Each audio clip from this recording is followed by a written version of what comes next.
The White Plains Public Library presents The Battle of White Plains, words and video production by Austin Olney, with research assistance by Ben Himmelfarb. For residents of White Plains, the American Revolution hit very close to home. George Washington commanded troops over the ground that currently comprises the city, which in 1776 was a small village. The Battle of White Plains was part of the larger invasion of New York City in 1776 and was a great learning experience for the Continental Army. The Army evolved and grew a lot during 1776, adapting to the challenges of defeating the greatest military presence of the day.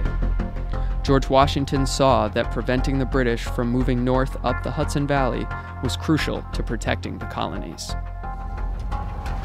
The British forces involved in the Battle of White Plains were commanded by General William Howe.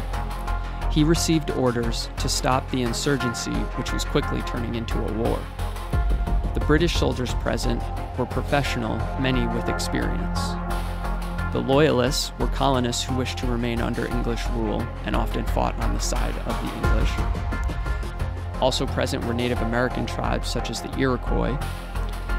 And most importantly, at the Battle of White Plains, there were German Hessian mercenaries who were hired by the British government to fight after the government failed to raise enough troops from its own population. The American forces, the Continental soldiers and militias, were commanded by General George Washington.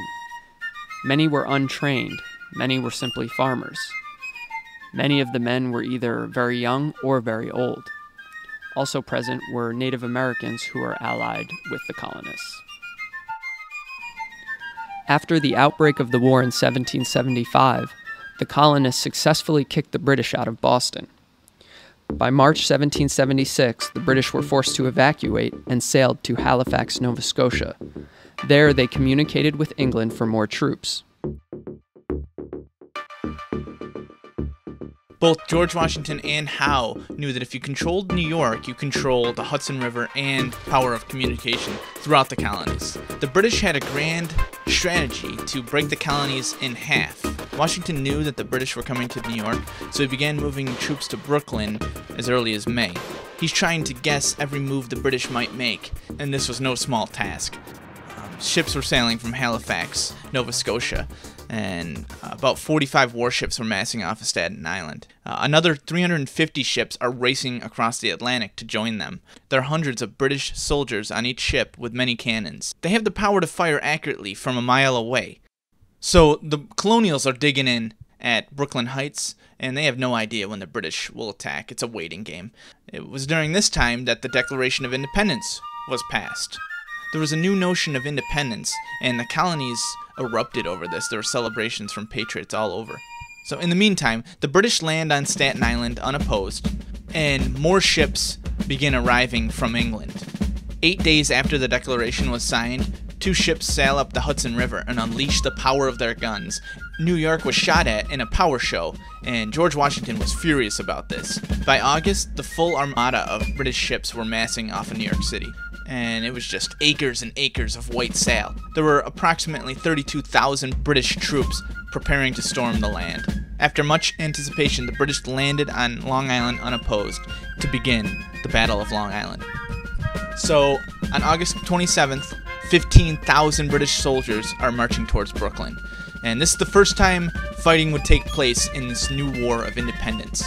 It would end up being the largest battle of the war. When the two forces collided, 2 British columns attacked in a frontal assault, while a third group swung around the colonial defenses to their left flank and just created complete chaos with the Continentals. The British came from the rear, and the Continental Army panicked and fled towards Brooklyn Heights. So the British are closing in on Brooklyn Heights, and the colonials are surrounded. General Howe anticipates a quick mop-up of the rebels in the morning. However, at night, George Washington and his army of 9,000 escaped to Manhattan. The whole army moved in silence, with every ferry and fishing boat available. There was a fortunate fog in the air that lasted until morning. They snuck right by the British, and it is said that Washington left in the last boat. The fact that the British missed this opportunity to capture the entire army is one of the greatest blunders of the war. So by September, the army is in full retreat. The British land at Kips Bay largely unopposed, and 4,000 British troops are storming Manhattan. So there's this great retreat from the island. After Howe and the British landed on Manhattan, George Washington said, "Are these the men with whom I am to defend America?" The Americans retreat to Harlem Heights and actually stop the British, which increased morale, considering how they were kicked out of Brooklyn so easily. As they're retreating, New York City is burning, POWs are taken and thrown into ships to rot, and the loss of New York City was George Washington's first defeat as a commander. Washington crossed the Harlem River at Kingsbridge to lead his men into Westchester. The army camped in the hills of Yonkers, and Washington in his quarters on Valentine Hill. During this time, the British moved 3 warships up the Hudson to Tarrytown to encourage Westchester loyalists to support the crown, but the local Tories were suppressed by Continental soldiers. 2 weeks before the Battle of White Plains, George Washington issued general orders. "How much better it will be to die honorably, fighting in the field, than to run home covered with shame and disgrace, even if the cruelty of the enemy should allow you to return. A brave and gallant behavior for a few days, and patience under some little hardship, may save our country and enable us to go into winter quarters with safety and honor." Initially, the British tried to land at Throg's Neck, but after facing resistance, they turned to Pell's Point. The British began moving north slowly. They were in unfamiliar territory and using unreliable maps, and they made camp north of New Rochelle along the road to Scarsdale. Relating to this, General Howe once said, "To get upon the Americans, principal communication with Connecticut with a view to forcing them to quit their strongholds in the neighborhood of King's Bridge, and if possible, to bring them to action." Now, George Washington withdrew most of his army to White Plains, and the entire area was most unsuited to military maneuvering, which is one of the reasons for Washington's decision to stand at White Plains. Defenses in Valentine Hill and White Plains were erected for protection. The Continentals dug 2 long lines of entrenchments, 2 of them in parallel, stretched across the line of hills above White Plains, from the top of Purdy Hill at a point immediately east of the Bronx River, and eastward over Rocky Heights to Merritt Hill, on the east side of Silver Lake, at that point known as Horton's Pond. And also there's about 600 men on Chatterton Hill, many of whom are untried militia.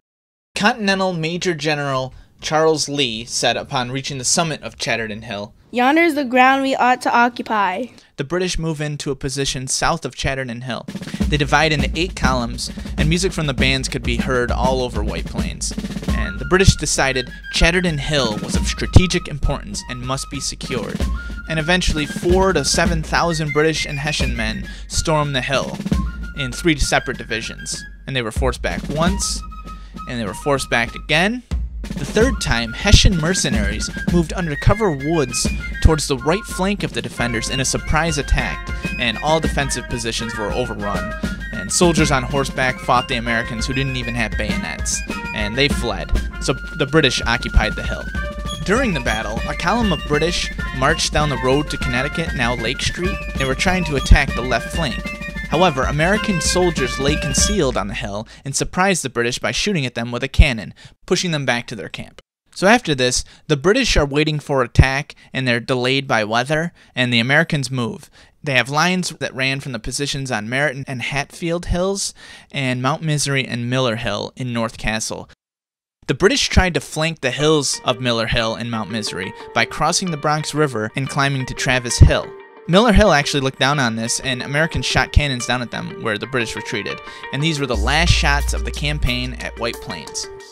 Eventually, Washington and most of the army crossed the Hudson at Peekskill, and Howe chose not to follow the Continentals.